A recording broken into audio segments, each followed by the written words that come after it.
एक बार की बात है। एक राजा अपने बेटे राजकुमार के साथ अपने राज्य में घूमने के लिए निकले। अक्सर ही राजा अपने राज्य में लोगों का हालचाल पूछने जाया करते थे, पर इस बार वे अपने बेटे को भी साथ में लेकर गए ताकि राजकुमार भी अपने लोगों से मिल सके।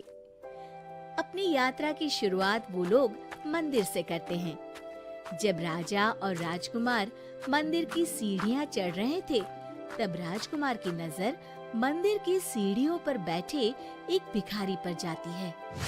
माथे पर चंदन, गेरुए रंग के वस्त्र पहने, हाथों में कमंडल लिए हुए एकदम ब्राह्मण के जैसे लग रहा था। राजकुमार उसके पास गए और उनसे पूछा, क्या आप कोई ब्राह्मण है? उस भिखारी ने कहा, जी राजकुमार, मैं एक बहुत गरीब ब्राह्मण हूँ। अपने घर का पालन पोषण करने के लिए मंदिर की सीढ़ियों पर बैठकर भीख मांगता हूँ और जो पैसे आते हैं उनसे अपने परिवार वालों को खाना खिला पाता हूँ। ब्राह्मण की ये बात सुनकर राजकुमार को उस ब्राह्मण पर बहुत दया आ गई। राजकुमार ने अपने सोने के सिक्कों से भरी थैली उस ब्राह्मण को दे दी। कहा, ये लीजिए, अब आपको यहाँ दोबारा नहीं बैठना पड़ेगा।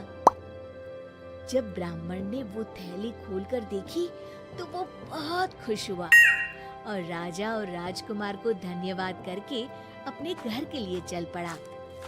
रास्ते में वो ब्राह्मण सोचते हुए जा रहा था, जल्दी से चलकर ये सोने के सिक्के अपनी पत्नी को दिखाऊंगा, वो भी कितनी खुश हो जाएगी।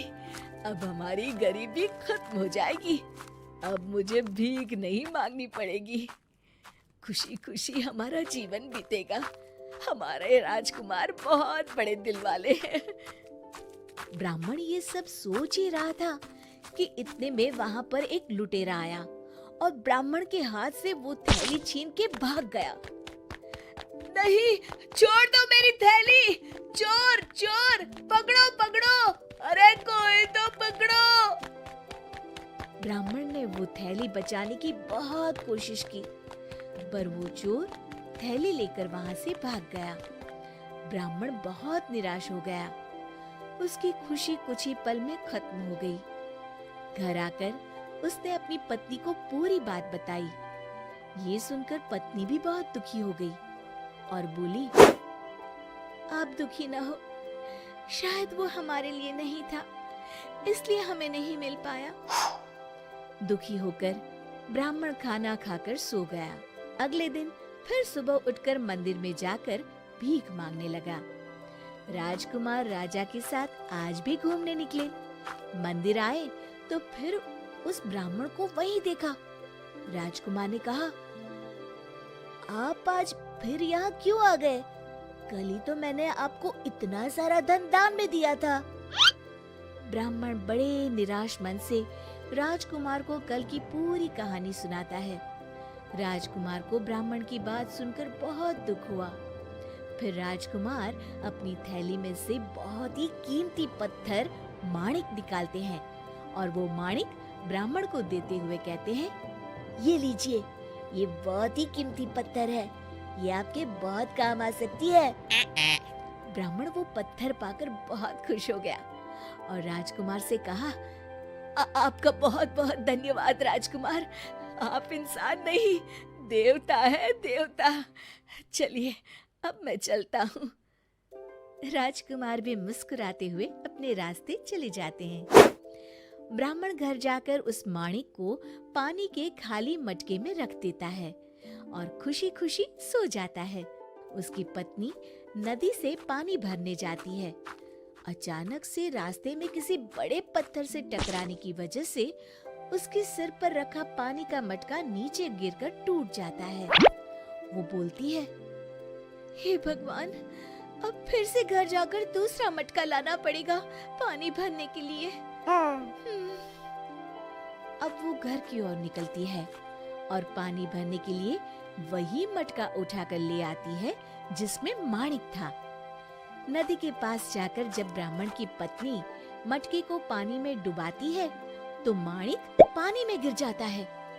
ब्राह्मण की पत्नी बोली, अरे ये क्या गिरा? लगता है कोई बड़ा सा कंकड़ था जो गिर गया होगा। ऐसा सोचकर वो मटकी में पानी भरकर घर ले आती है। जब वो पानी भर के घर आई तब ब्राह्मण भी जग चुका था। उसने अपनी पत्नी को सारी बात बताई। ब्राह्मण की पत्नी बहुत खुश हुई और बोली, कहाँ है वो माणिक पत्थर? जरा मुझे भी दिखाइए। उसे तो मैंने बहुत ही संभाल के पानी के खाली मटके में छुपा दिया है। रुको, अभी लाता हूँ। ब्राह्मण की पत्नी घबराती हुए कहती है, हे भगवान, उस मटके में तो मैं पानी भर कर ले आई। फिर ब्राह्मण की पत्नी ने ब्राह्मण को पूरी कहानी बताई। अब वो दोनों बहुत ही दुखी हो जाते हैं। हे भगवान, आप ये कैसा खेल खेल रहे हैं हम लोगों के साथ? क्या हमसे कोई गलती हो गई है? इसी अफसोस के साथ ब्राह्मण सो जाता है। अगले दिन फिर सुबह बेचारा ब्राह्मण निराश मन से मंदिर की सीढ़ियों पर बैठा भीख मांग रहा था। तभी राजा और राजकुमार फिर उस मंदिर में आए। अब राजकुमार की नजर फिर उसी भिखारी पर पड़ी। अरे ब्राह्मण, आप फिर से यहाँ? ब्राह्मण ने कहा, जी राजकुमार। अब ब्राह्मण ने कल घटित सारी बात राजकुमार को बता दी। राजकुमार फिर से दुखी हो गए। राजकुमार ने अपने पिता से पूछा, पिताजी, ऐसा इनके साथ बार बार क्यों हो रहा है? तब राजा ने कहा, बेटा, अभी इनका सही समय नहीं आया है, इसलिए इनसे सब छीना जा रहा है। जब इनका सही समय आएगा तब इनके पास सब वापस आ जाएगा। Nope. अब राजा ने ब्राह्मण के हाथ में 2 पैसे रख दिए। ब्राह्मण 2 पैसे हाथ में देखकर सोच रहा था, इससे तो मेरा कुछ भी नहीं हो पाएगा। वो ऐसा सोच ही रहा था, तभी उसकी नजर एक मछुआरे पर पड़ी, जो एक मछली को जाल से निकालकर बाहर फेंक रहा था। वो मछली पानी के बाहर आकर तड़प रही थी। ब्राह्मण को उस मछली पर दया आ गई। उसने सोचा, इन पैसों से मैं अपने परिवार का पेट तो नहीं भर पाऊंगा, कम से कम इस मछली की जान ही बचा लेता हूँ। अब वो जल्दी से मछुआरे के पास पहुंचा और उन्हें 2 पैसे देकर वो मछली खरीदकर अपने पानी से भरे कमंडल में मछली को रखा। पानी में जाते ही वो मछली फिर से होश में आ गई और कमंडल में ही उछलने लगी। ये देख ब्राह्मण बहुत खुश हुआ कि उसने मछली को बचा लिया। तभी मछली के मुंह से वही माणिक पत्थर बाहर आता है जो राजकुमार ने ब्राह्मण को दिया था, और ब्राह्मण की पत्नी से वो नदी में गिर गया था।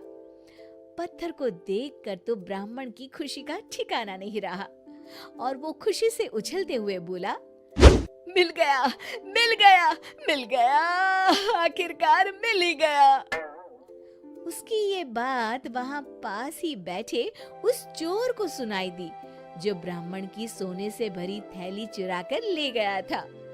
वो डर गया और अपने आप से कहने लगा, हे भगवान, लगता है इस ब्राह्मण ने मुझे देख लिया।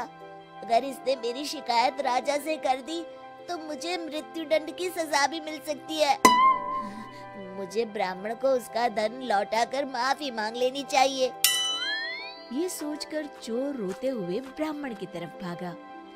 मुझे माफ कर दो, मुझे माफ कर दो, मैंने तुम्हारी ये थैली चुराई थी, इसे वापस ले लो, पर मेरी शिकायत राजा से मत करना, मैं जेल नहीं जाना चाहता। ब्राह्मण सब समझ गया और सोचने लगा, लगता है मैंने जब मिल गया कहा तो इस चोर को लगा मैंने इसे देख लिया है, इसलिए वो डर गया और मुझे मेरा धन वापस कर रहा है। अरे साहब, क्या हुआ? क्या सोच रहे हो? माफ कर दो ना मुझे। ब्राह्मण ने उस चोर से कहा, अगर तुम चाहते हो कि मैं तुम्हारी शिकायत राजा से ना करूं, तो तुम्हें सारे गलत काम छोड़ने होंगे और मेहनत करके कमाना होगा। ठीक है, मेहनत करूंगा और आज से सारे गलत काम बंद। अब तो माफ कर दो ना मुझे। ठीक है, जाओ, माफ कर दिया। चोर खुशी खुशी वहाँ से चला जाता है। अगले दिन ब्राह्मण फिर से मंदिर की सीढ़ियों पर जाकर बैठ जाता है। जब राजा और राजकुमार वहाँ आते हैं, तब ब्राह्मण जल्दी से खड़ा होकर राजकुमार के पास जाता है और सारी कहानी उसे बता देता है। राजकुमार बहुत खुश होते हैं और अपने पिताजी से कहते हैं, पिताजी, कितनी खुशी की बात है ना, ब्राह्मण के साथ सब ठीक हो गया। तब राजा राजकुमार से कहते हैं, हाँ बेटा, देखा तुमने, जब तक ब्राह्मण ने अपने बारे में सोचा तब तक उसे कुछ नहीं मिला, लेकिन जैसे ही उसने दूसरे की यानी कि मछली की तकलीफ देखी और उसने उसकी मदद की, वैसे ही उसके साथ अपने आप सब ठीक हो गया। दूसरों की मदद करने वालों की मदद हमेशा भगवान करते हैं। सभी खुशी खुशी हाथ जोड़कर भगवान को प्रणाम करते हैं। शिक्षा, हमें हमेशा दूसरों की मदद करनी चाहिए। दूसरों की मदद करने वालों की मदद भगवान करते हैं।